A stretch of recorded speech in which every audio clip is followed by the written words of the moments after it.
a máa kú dédé àsìkò yìí a kú kó lè dà ò yóò rọrùn fún wa àmì ìròyìn fẹlifẹli ló ń dé sí ojú amóhùnmáwòrán yín láti ìkànnì ayélujára Feli-feli TV lónìí tí ṣe ọjọ́ ajé ọjọ́ kẹta nínú oṣù keje ọdún 2023 fún mi Adénúgà ní oníròyìn ká tó gbọ́ ìròyìn ọ̀hún lẹ́kùnrẹ́rẹ́ ẹ jẹ́ ká dókè lọ́hùn-ún à ń bọ̀.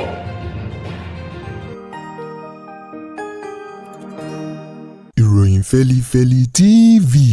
àjààbálẹ̀ làwọn ìròyìn ti wà máa wò lóòrèkóòrè.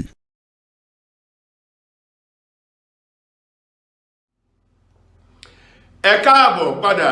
ìròyìn Feli-feli ọ̀hún rèé lẹ́kùnrẹ́rẹ́. Àwọn ẹgbẹ́ alátakò sí ẹgbẹ́ èyí tó ń ṣe ìṣàkóso ààrẹ orílẹ̀-èdè Nàìjíríà lọ́wọ́ báyìí ẹgbẹ́ òṣèlú PDP àti ẹgbẹ́ òṣèlú Labour Party èyí tó kópa nínú ètò ìbò àwọn ààrẹ ti ọdún 2023 tó wáyé ní ọjọ́ kẹẹ̀ẹ́dọ́gbọ̀n oṣù kejì ọdún yìí o ni wọ́n ti bẹ̀rẹ̀ sí ní sọ̀rọ̀ jáde báyìí wípé lótìtọ́ àti lódodo ọ̀rọ̀ tí àjọ ìṣọ̀kan àgbáyé o European Union èyí tí ọ̀kan nínú àwọn tó jẹ́ olùfojú ṣùnùkùn wo ọ̀rọ̀ ṣùnùkùn ètò ìbò èyí tí wọ́n yàn láti wá wo bí nǹkan ti ń lọ sí nínú ètò ìbò àwọn ààrẹ ọ̀hún tó wáyé o ní oṣù kejì ọdún yìí wípé ọ̀rọ̀ tí ọ̀gbẹ́ni ọ̀hún tí wọ́n sọ àti àjọ náà eléyìí tí wọ́n sọ tí wọ́n fi tako ẹgbẹ́ òṣèlú APC àti ọmọ òye wọn èyí tó jáwé olúborí Bọ́lá Ahmed Tinubu wípé ètò ìbò ọ̀hún kò múnádóko tó ètò ìbò náà ní báyìí Alhaji Atiku Abubakar ti ẹgbẹ́ òṣèlú PDP àti Peter Obi ti ṣe ẹgbẹ́ òṣèlú Labour Party ni wọ́n sọ pé ọ̀rọ̀ tí àjọ ìṣọ̀kan àgbáyé ọ̀hún sọ lórí àwọn olùfojúsùnùkùn ọ̀rọ̀ ṣùnùkùn tí wọ́n yàn wá wípé ọ̀rọ̀ ọ̀hún ó ṣe déédé o sí awuyewuye eléyìí tó ń súyọ o lẹ́yìn ìbò ọ̀hún èyí tí wọ́n fi tako bí wọ́n ṣe sọ wípé wọ́n kéde Bọ́lá Ahmed Tinubu gẹ́gẹ́ bí ẹni tó jáwé olúborí nínú ètò ìbò àwọn ààrẹ o gẹ́gẹ́ bí wọ́n ti wá sọ báyìí ẹgbẹ́ òṣèlú APC àti iléeṣẹ́ ààrẹ orílẹ̀-èdè yìí àwọn náà ti dá ọ̀rọ̀ ọ̀hún padà wípé ọ̀rọ̀ tí àjọ ìṣọ̀kan àgbáyé o èyí tí wọ́n sọ ọ̀hún wípé ó kù díẹ̀ káàtó tó ń ti ẹ̀sùn eléyìí tí wọ́n fi kan ààrẹ Bọ́lá Ahmed Tinubu àti ẹgbẹ́ òṣèlú rẹ̀ wípé ọ̀rọ̀ ọ̀hún kì í ṣe ọ̀rọ̀ eléyìí tó mú ọgbọ́n ọ̀hún làákàyè dání wọ́n ní ohun gbogbo ló wà ní ìbámu nínú ètò ìbò èyí tó wáyé ní ọdún yìí ọ̀rọ̀ ọ̀hún èyí tó jáde láti ẹnu ọ̀kan nínú àwọn ènìyàn ọ̀hún tí wọ́n yàn wá láti àjọ ìṣọ̀kan àgbáyé European Union èyí tó wá sí orílẹ̀-èdè Nàìjíríà lásìkò ìbò ọ̀hún ọ̀gbẹ́ni Barry Andrews èyí tó ní ohun ojú ń rí lòun sọ ò ṣùgbọ́n bí ò bá rí bẹ́ẹ̀ á jẹ́ ipò kù sọ́wọ́ orílẹ̀-èdè Nàìjíríà. Ẹgbẹ́ àwọn òṣìṣẹ́ ní orílẹ̀-èdè yìí Nigerian Labour Congress NLC ni wọ́n ti ní àwọn ò ní dáwọ́ dúró àwọn ò sì ní káàárẹ̀ ọkàn lórí akitiyan wọn ò lójúnà láti lè rí wípé wọ́n fi kún ọjọ́ orí àti èyí ọdún tí àwọn òṣìṣẹ́ ọba tí wọn yóò máa lò lẹ́nu iṣẹ́ kí wọ́n tó fi ẹ̀yìn tì lẹ́nu iṣẹ́ ọba ní báyìí ẹgbẹ́ ọ̀hún NLC èyí tó ní láìpẹ́ láìjìnà àwọn tí ń gbé ìgbésẹ̀ láti ṣe ìpàdé pọ̀ pẹ̀lú ààrẹ orílẹ̀-èdè yìí Bọ́lá Tinubu o láti lè gbé ọ̀rọ̀ ọ̀hún yẹ̀wò lẹ́ẹ̀kan sí ọ̀rọ̀ ọ̀hún tó jáde láti ẹnu ààrẹ ẹgbẹ́ àwọn òṣìṣẹ́ ti NLC ní orílẹ̀-èdè yìí eyín comrade JOWO Ajaero èyí tó sọ̀rọ̀ ọ̀hún di mímọ̀ lánàá ti ṣe ọjọ́ àìkú pẹ̀lú àwọn akọ̀ròyìn wípé gbogbo ètò ló ti ń lọ o láti rí dájú pé wọ́n ṣe ìpàdé pọ̀ pẹ̀lú ààrẹ Bọ́lá Ahmed Tinubu wọ́n ní ọjọ́ eléyìí tí wọ́n fi ń ṣe ìsàmì ayẹyẹ àwọn òṣìṣẹ́ lágbàńlá ayé o tí í ṣe eléyìí tó máa ń bọ́ sínú oṣù karùn-ún làwọn ti gbé ọ̀rọ̀ ọ̀hún tí wọ́n ti tì í síwájú ààrẹ àná Muhammadu Buhari ṣùgbọ́n tó jẹ́ wípé ọ̀rọ̀ ọ̀hún ní ìgbà tí wọ́n gba èsì látọwọ́ alákòóso fún ọ̀rọ̀ àwọn òṣìṣẹ́ ti abẹ́lé o eyín Festus Keyamo sọ di mímọ̀ fún àwọn wípé ààrẹ àná tí ṣe Muhammadu Buhari kò lè dáhùn sí ìbéèrè àwọn lọ́wọ́ báyìí nítorí wípé ọjọ́ péréte òun ló kù fún Buhari lọ́dún náà wípé láti lè kó gbá wọlé o tí ó fa ìjọba òun lé ààrẹ tuntun lọ́wọ́ o ó ní ní báyìí bí ààrẹ tuntun bá ti bọ́ sórí àpèrè kí wọ́n ti ọ̀rọ̀ ọ̀hún síwájú rẹ̀ ṣùgbọ́n nínú ọ̀rọ̀ ààrẹ àwọn òṣìṣẹ́ àjẹrò ní báyìí àwọn ò ní káàárẹ̀ ọkàn láìpẹ́ láìjìnà àwọn yóò bá Bọ́lá Ahmed Tinubu sọ̀rọ̀ wípé kó fi kún ọjọ́ tí àwọn òṣìṣẹ́ yóò máa lò lẹ́nu iṣẹ́ ọba kúrò ní 60 ọdún lọ sí ọdún 45 tí ṣe 65 years tí wọ́n yóò sì máa lò ọdún 45 35 years eléyìí tí wọ́n lò tẹ́lẹ̀ ṣùgbọ́n báyìí tí ó di 40 ọdún lẹ́nu iṣẹ́ kí wọ́n tó fẹ̀yìntì lẹ́nu iṣẹ́ ọba. Ó dàbí ẹni wípé ẹ̀kọ́ yóò fi ojú mímu hàn láìpẹ́ yìí àti wípé láìpẹ́ láìjìnà ara yóò tu bàtà orílẹ̀-èdè Nàìjíríà látàrí ríró pọnlápọnlá èyí tó ń ró lọ́wọ́ báyìí tó sì kù díẹ̀ kó yà ó lórí ọ̀rọ̀ epo bẹtiróòlù èyí tó wọ́n gógó bí méṣù ò ní orílẹ̀-èdè yìí. Ní báyìí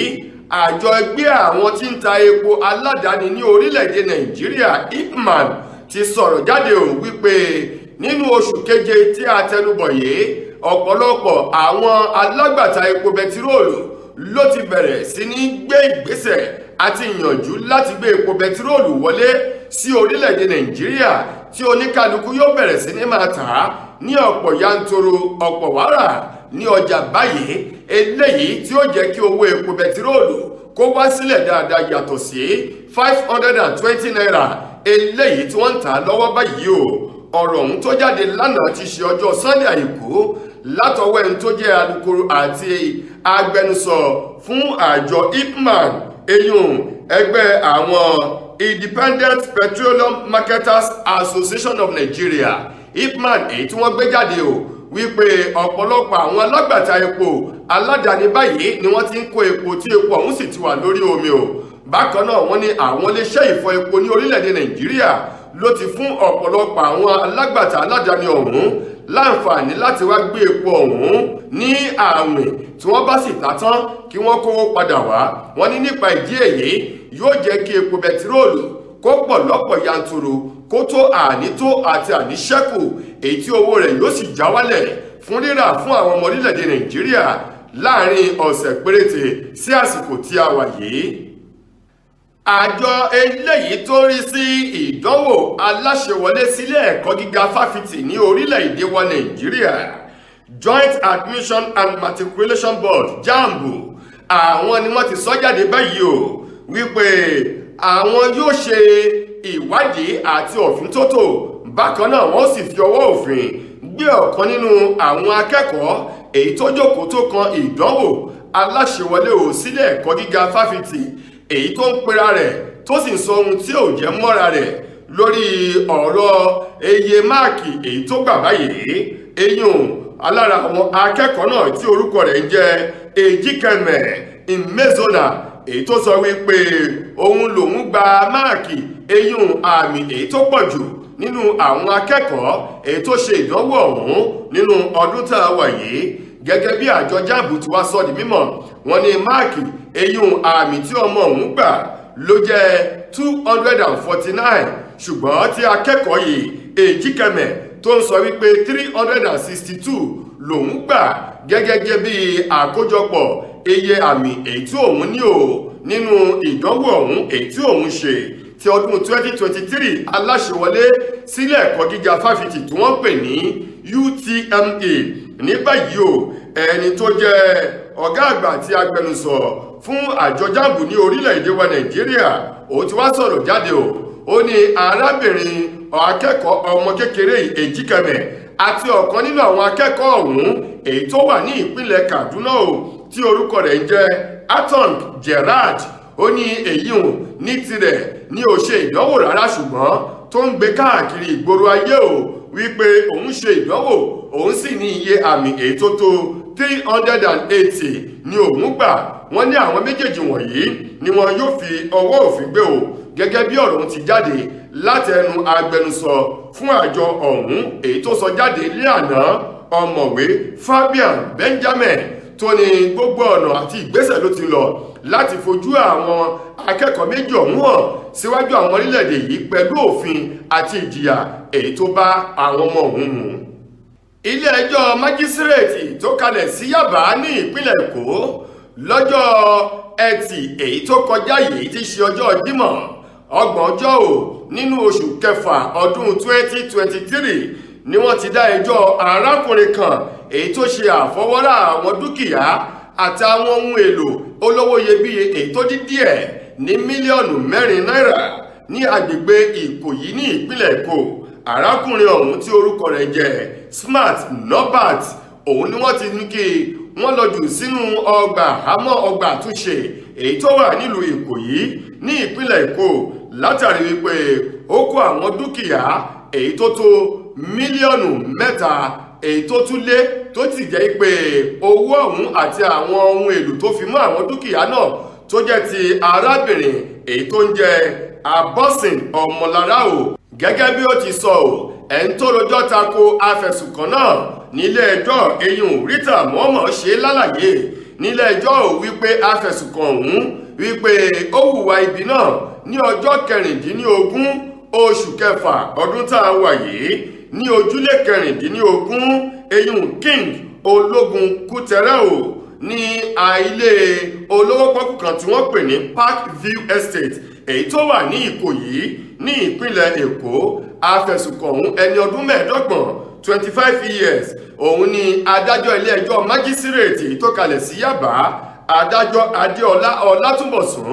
ló ní gẹ́gẹ́ bí wọ́n ti sọ̀rọ̀ àti gbogbo ìwádìí fi hàn wípé afẹ̀sùnkàn náà Smart Norbert ó jẹ̀bi ẹ̀sùn tí wọ́n fi kàn ṣùgbọ́n ẹni tí wọ́n jọ ṣiṣẹ́ náà tí kìí ṣe òun nìkan òun ló ti ná pápá bora. Ó ní ní báyìí kí wọ́n lọ ju Norbert sínú ọgbà túnṣe èyí tó wà ní Ìkòyí ní ìpínlẹ̀ Èkó. Ó sì ti sún ẹjọ́ náà sí ọjọ́ 27 oṣù keje ọdún tá a wà yìí láti tún ẹjọ́ ọ̀hún gbọ́ lórí ẹ̀sùn mílíọ̀nù 4 èyí tó dín díẹ̀ náírà owó orílẹ̀-èdè yìí 3.9 million naira. Lákòótán nínú ìròyìn wa fún tòní, ọ̀kan nínú àwọn tí máa ń gbé orin jáde tí sì ń ṣe àtìlẹ́yìn fún àwọn olórin takasùfé ní orílẹ̀-èdè wa Nàìjíríà, Túnjí Balógun èyí tí gbogbo èèyàn mọ̀ sí T-Blaze, òun ló ti sọ̀rọ̀ jáde báyìí wípé ìyàwó òun àtijọ́ Tiwa Savage jẹ́ ọ̀kan nínú àwọn obìnrin èyí tó làmìlaka tó sì la ọ̀nà fún gbogbo àwọn olórin tí ń kọrin takasùfé tó jẹ́ obìnrin ní orílẹ̀-èdè Nàìjíríà. Ó ní ipa ẹsẹ̀ rẹ̀ àti ìlànà èyí tó fi lélẹ̀ òun ní ọ̀pọ̀lọpọ̀ àwọn obìnrin olórin takasùfé ọmọ orílẹ̀-èdè yìí ni wọ́n sì ń tẹ̀lé títí di wákàtí àti ọ̀wọ̀ yìí. T-Blaze èyí tó gbé ọ̀rọ̀ ọ̀hún jáde lórí ayélujára Instagram rẹ̀ lánàá ti ṣe ọjọ́ Sunday ló ṣe àpèjúwe Tiwa Savage gẹ́gẹ́ bí obìnrin èyí tó dúró ńlẹ̀ gbọ́n èyí tó sì jẹ́ akọni obìnrin èyí tó ṣiṣẹ́ takuntakun lójúnà láti lè fi parere lélẹ̀ nínú àwọn obìnrin tó ń kọrin takasùfé ní ilẹ̀ adúláwọ̀ àti ní àgbáńlá ayé. Ó ní kẹ́ẹ̀wò ó ní ìgbà tí òun pẹ̀lú Tiwa Savage tí wọ́n sì jọ wà gẹ́gẹ́ bí ọkọ òun aya, ó ní láìsí Tiwa Savage láìsí òun, ó ní àwọn obìnrin tí ń kọrin takasùfé ní orílẹ̀-èdè yìí wọn bá tí wà nínú igbó Atua eyín igbó dúdú nínú ìwà ọ̀làjú eléyìí tí ò tí ì dé bá wọn. Ó ní ṣùgbọ́n pẹ̀lú ipa takuntakun èyí tí òun àti ìyàwó òun àtijọ́ yìí Savage tí wọ́n fi lélẹ̀ ní àwọn obìnrin ọ̀hún ni wọ́n fi rí ọ̀nà àbáyọ tí gbogbo wọn sì bẹ̀rẹ̀ sí ní orúkọ rere nínú àwọn tí wọ́n ń kọrin ní ilẹ̀ adúláwọ̀ àti ní orílẹ̀-èdè Nàìjíríà. Bẹ́ẹ̀ bá sì gbàgbé Tiwa Savage àti T-Blaze tí í ṣe ọkọ rẹ̀ àtijọ́ yìí ni wọ́n ṣe ìgbéyàwó alárinrin ní ọjọ́ 27 oṣù kọkànlá ọdún 2013 tí Ọlọ́run sì fi ọmọkùnrin làǹtìlanti jíkì wọn nínú ọdún 2015 kó tó di pé ìpínyà ó dé bá àwọn méjèèjì tí wọ́n pín gàrí wọn lọ́tọ̀ọ̀tọ̀ ní ọdún 2018 èyí tí oníkálukú sì ti wà lórí ọwọ́ rẹ̀ títí di wákàtí àti ọ̀wọ̀ yìí. Tó ẹ̀yin ará, ìròyìn fẹ́lifẹ́li kò ní jù báyìí lọ láti ìkànnì ayélujára Feli-feli TV lónìí tí í ṣe ọjọ́ ajé títí di ojúmọ́ látẹ́tù máa láǹfààní sí ọ̀tún ìròyìn fẹ́lifẹ́li míì. Mo gbà á ládùúrà wípé ojú tí ẹ fi ń wò wá ò ní fọ́, etí tí ẹ fi ń gbọ́ wá ò ní di fún mi Adénúgà lẹ́nu tó mú ìròyìn wá sí ojú amóhùnmáwòrán yín. Ire àtayọ̀ la ó fi pàdé. Ẹ ṣeun gan o.